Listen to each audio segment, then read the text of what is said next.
Dipersembahkan oleh Temu lagi di Hot Room, kita undang-undang Tapera, tapi Tapera nggak berani datang. Pak Riden Atam Aziz, perwakilan dari kaum karyawan. Apa komentar Anda atas Tapera ini? Ya, terima kasih Bang Hotman. Pertama saya mau menambahkan, tadi sudah ada slide tentang potongan-potongan ya. Totalnya 6,5% semuanya. Itu harus ditambah dengan satu PPh 21. PPh 21 5%. Belum PPN-nya. Belum PPN-nya, berarti PPh 21 sama BPJS sama ini 12%-an. 12%. Karyawan, gaji lu akan dipotongin lo ya. Buru-buru lu sewa pengacara ke MK. Terus yang kedua ya, tahun ini saja, tahun 2024 ya, inflasi kemarin itu sebesar 2,7% rata-rata. UMK kita disesuaikan hanya 1,7%. Artinya untuk menutup inflasi saja tidak terpenuhi. Gitu. Nah sesungguhnya Bang Hotman, bahwa hari ini itu upah real buruh itu turun sebetulnya. Kenapa turun? Karena kan yang kita butuhkan itu kan barang, bukan uang. Uang itu hanya sebagai alat ukurnya. Contoh beras. Dulu mungkin harga beras kita 7 ribuan per liter ya, dengan upah kita waktu itu sekitar 1 sampai 2 jutaan. Kita mampu beli sekitar 3 liter beras. Tapi hari ini harga beras sudah 17 Jadi ribuan. sikap kaum pekerja gimana? Menolak atau apa nih? Sangat tegas menolak. Caranya? Ya. Kami besok akan demo. Oh, di mana? Di Istana Negara. Berapa ribu? Estimasi 3.000 sampai 5.000 orang. 3.000 sampai 5.000 orang. Yang Kita akan sudah buka ke MK ada nggak? Sementara kami akan gedor dulu istananya. Oke, ya, jangan demo lupa dulu. siapa pengacara pemenang di MK kemarin waktu Pilpres. Jangan lupa ya.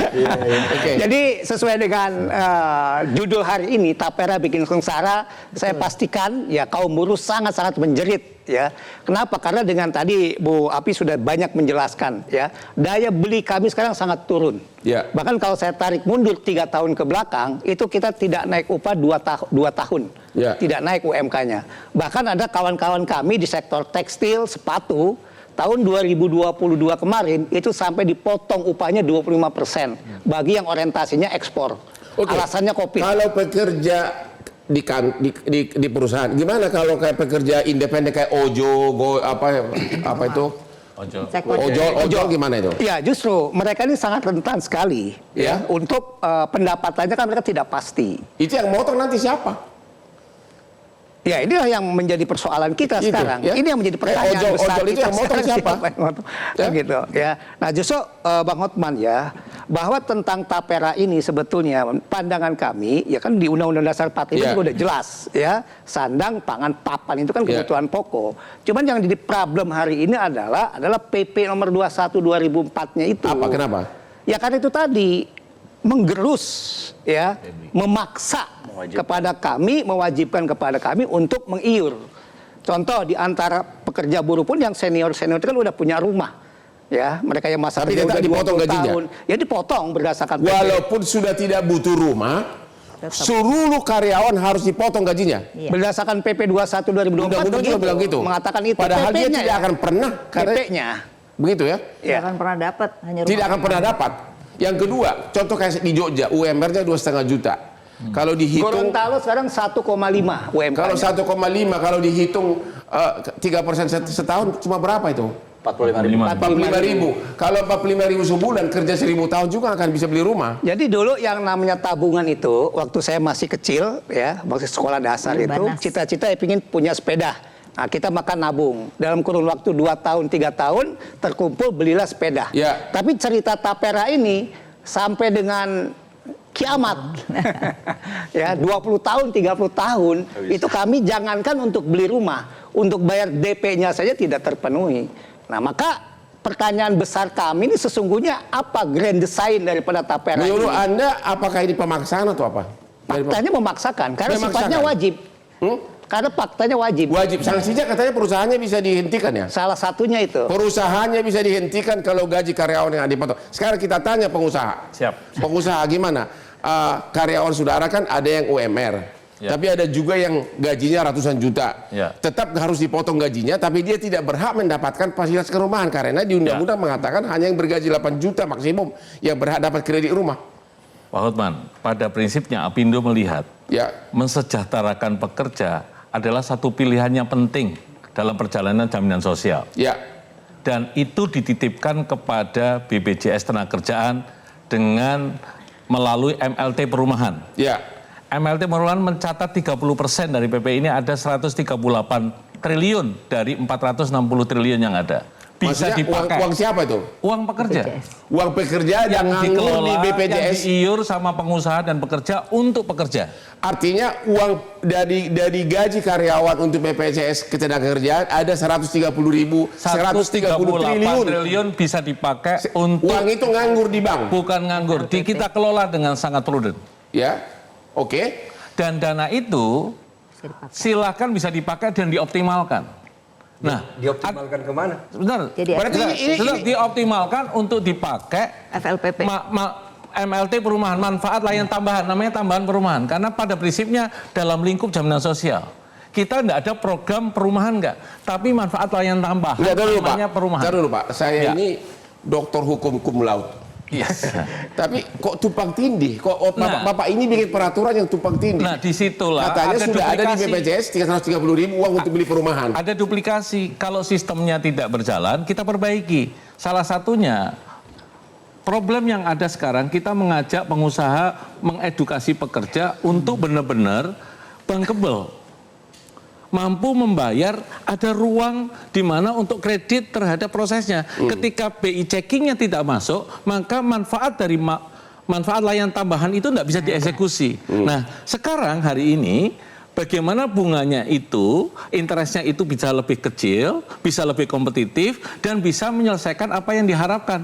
Dan itu secepat-cepatnya. Hari ini masih dimanfaatkan cuma 1,2 triliun.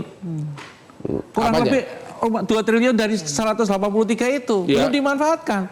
Ya silakan dimanfaatkan sambil kita bagaimana mendidik, mempolakan pola konsumsi yang saat ini untuk kredit motor. Jadi menurut Bapak sebenarnya tidak perlu tapera karena ada uang di BPJS Ketenagakerjaan masih nganggur hampir 200 triliun. Silakan manfaatkan itu. Yang salah siapa ini Pak bikin undang-undangnya? Tanya ke Pak Syukur. Jadi sebenarnya siapa yang salah atau siapa sih? Bukan. Tapera ini tadi sudah disampaikan. Ini marwahnya ini adalah bagaimana membantu rakyat agar memiliki rumah. Jadi ada sekitar kalau tidak salah 9 juta yang belum memiliki perumahan. Bagaimana bisa beli rumah kalau 40.000 sebulan dipotong gajinya? Marwahnya ini adalah 1000 tahun nggak akan sanggup beli rumah. Bukan begitu Pak Oman. Marwahnya ini adalah bukan seperti PP ini. Makanya kami ngelawan PP ini. Jadi PP-nya yang salah. Tadi kan sudah disampaikan PP-nya yang salahnya salah. di mana? Ini kan diharuskan, dipaksakan. Bang Hotman. Jadi harus sukarela. Menurut Bapak harus sukarela. Ya harus sukarela dan tanggung jawab pemerintah untuk memberikan sandang pangan kepada rakyatnya. Kalau pemerintah sudah bisa, ada dua sebenarnya. Tadi Ibu Afriani mengatakan kalau lifestyle daripada rakyat kita sudah tinggi, gajinya sudah tinggi, ini oke bisa berjalan. Nah yang kedua, kalau pemerintah sanggup subsidi, nah saya takutnya ini mau dikumpulkan seperti ini di tengah-tengah situasi tadi dari kawan-kawan pekerja, jangankan tabungan, makan saja udah sulit, tiba-tiba dikeluarkan. Terima kasih Pak Ahmad Nur Hidayat. Anda kan ahli pengamat. Ini sebenarnya uang untuk siapa sih? Jadi sebelum itu saya ingin sampaikan. Kalau tapera itu berdasarkan undang-undang dan kemudian PP-nya jadi kontroversi, kalau Pak Syukur kan mengkritisi PP-nya. Tapi kalau Pak Adit kan membicarakan kalau perumahan ini harusnya masuknya perlinsos, perlindungan sosial. Kalau dia perlinsos harusnya jangan pakai undang-undang Pak. Jadi undang-undang tapera itu seharusnya nggak perlu ada. Cukup dilengkapi dengan undang-undang perlindungan sosial. Di situ nanti ada kesehatan, jaminan sosial, ada kesehatan, ada tenaga kerja, nanti dimasukkan perumahan. Dan itu udah well done, sistemnya sudah jalan. Tapi kan jadi masalah, Pak Syukurnya harus tanggung jawab, jangan... Analisa saudara, ini kenapa ini ada undang-undang? Uang untuk siapa? Ini menurut saya, kita perlu akui ya, bahwa negara sedang kesulitan pendanaan, mencari sumber jangka panjang. Ada uang nganggur ratusan triliun. BPJS kan dikelola swasta, bukan negara. Dalam arti ini adalah ranah private. Tapi menurut saya begini Bang, ada yang tidak jujur pemerintah itu. Ketidakjujuran itu adalah mengumpulkan dana tapera yang sifatnya wajib itu sesungguhnya untuk pemerintah punya cadangan dana jangka panjang di mana dana cadangan itu bisa nanti digunakan untuk membeli surat berharga negara, sehingga APBN menjadi kuat. Jadi saya ingin katakan sebenarnya kalau pemerintah mau jujur adalah, hey kami kekurangan dana jangka panjang, tolong dong masyarakat bantu. Oh jadi menurut kamu ini mau pakai uang karyawan untuk bantu pemerintah? Saya kira bukan pengen Bang, tetapi sudah terbukti. Saya membaca laporan BP Tapra tahun 2022 yang publish itu. Dia katakan bahwa dana Tapra itu yang dikelola mereka 8 triliun, masih kecil. Ya. 8 triliun ini digunakan untuk apa? 47% membeli surat utang korporasi. 47%. 45% ini berdasarkan laporan mereka. 45% digunakan untuk membeli membeli surat berharga negara yang kemudian digunakan untuk nanti. Tapi apakah manusiawi gaji UMR cuma 2,5 juta harus dipakai untuk beli surat berharga? Itu gimana itu? Itulah manusiawi atau enggak? Jawab dulu, manusiawi atau tidak? Tidak manusiawi. Kita istirahat dulu karena ini katanya tidak manusiawi.